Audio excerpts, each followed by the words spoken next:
Hello friends, स्वागत है आपका अपने YouTube channel New Health Kingdom official पे। मैं हूं आपका अपना health care consultant Virendra Kumar.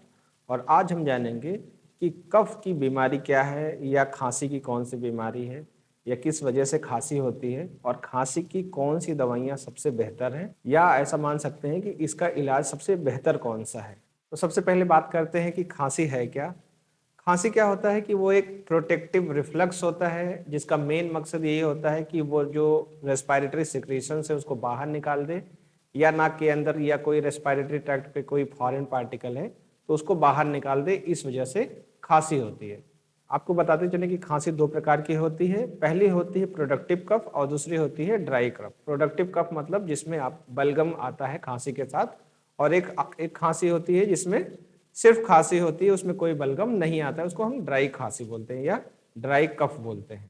अब हम जानते हैं कि बलगम वाली खांसी और सूखी खांसी के लिए सबसे बेहतरीन कौन सी दवाई होती है। तो अगर बलगम वाली खांसी है तो उसके लिए हम एक्सपेक्टोरेंट लेते हैं। ये दो तीन तरीके के हो सकते हैं। पहला तरीका ये है, या पहली दवाई ये है कि ऐसी दवाइयाँ हों जो बलगम जमा हुआ है उसको पतला कर दें, या उसको तोड़ दें, या उसको बाहर कर दें पतला करके। तो उसके लिए अगर हम देखेंगे तो ब्रोंकियल सिक्रीशन एनहेंसर्स जो है, जो यहाँ पे बलगम जमा हुआ है उसको बाहर निकालने के लिए जो दवाइयाँ यूज हो रही हैं, उसमें जो सबसे बढ़िया दवाई है वो है गुआफेनिसिन। हालांकि और भी दवाइयाँ हैं, लेकिन सबसे बढ़िया दवाई गुआफेनिसिन है। और दूसरी है अमोनियम क्लोराइड। इसी के साथ अगर वो बलगम बहुत ज़्यादा टाइट हो गया है, हार्ड हो गया है और निकल नहीं रहा है, तो हम म्यूकोलाइटिक्स लेते हैं। उसमें ब्रोमहेक्सिन और एम्ब्रोक्सल सबसे ज़्यादा इंपॉर्टेंट है, ये बहुत ज़्यादा यूज होती है। तो अभी हमने जाना कि कफ के लिए या जो बलगम वाली खांसी है उसके लिए कौन सी कफ सिरप या कौन सी दवाई सबसे बेहतरीन मानी जाती है।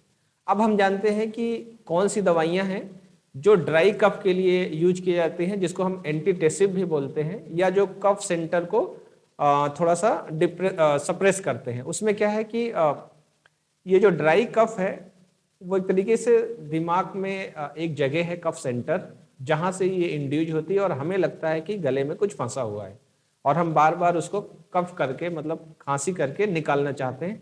पर चूंकि वहाँ पे कुछ है नहीं, इसलिए कुछ निकलेगा नहीं। तो इसके लिए जो ड्राई कफ है उसके लिए कौन सी दवाइयाँ सबसे बेहतरीन मानी जाती हैं, तो लिस्ट बहुत लंबी है, लेकिन उसमें जो दवाइयाँ सबसे बेहतरीन है उसमें यही है। कोडीन है, नास्केपिन है, टाइफेनहाइड्रामीन है, प्रोमेथाजीन है, ये सबसे बढ़िया मानी जाती है। इसके अलावा अगर खांसी के टाइम पे या उस दौरान क्या कहते हैं कि थोड़ा सा सांस लेने में दिक्कत हो रही है, या ऐसा माना जा रहा है कि सांस फूल रही है, तो आप ले सकते हैं ब्रोंकोडायलेटर्स। ब्रोंकोडायलेटर्स क्या होते हैं, ये जो ब्रोंकीज हैं, जो एयरवेज हैं, उसको थोड़ा सा खोल देते हैं, फैला देते हैं, ताकि सांस जो है, हवा जो है आसानी से आ जा सके। उसको ब्रोंकोडायलेटर्स बोलते हैं। और इसमें जो सबसे बेहतरीन दवाई है वो यही है, सॉल्ब्यूटामॉल और टर्ब्यूटालिन। तो इस तरीके से आज आपने देखा कि ड्राई कफ के लिए अलग दवाई होती है और प्रोडक्टिव कफ या बलगम वाली खांसी के लिए अलग दवाई होती है। तो अगली बार जब भी आप मेडिकल शॉप पे जाएं या अपने डॉक्टर से कंसल्ट करें, तब इस बात का ध्यान रखें कि उनको क्लियरली ये मेंशन करें कि ड्राई कफ है या प्रोडक्टिव कफ है, बलगम वाली खांसी है। एक बात आपको और बताते चलें कि ये जानकारी सिर्फ आपकी इंफॉर्मेशन के लिए है। आपको खुद से दवाइयाँ नहीं लेनी है, अपने फिजिशियन से कंसल्ट करके ही दवाइयाँ लेनी है। आई होप कि ये वीडियो आपको काफ़ी इन्फॉर्मेटिव लगा है, इसलिए लाइक, शेयर और सब्सक्राइब करते रहें, और अपने अपनों के साथ शेयर भी करते रहें। धन्यवाद।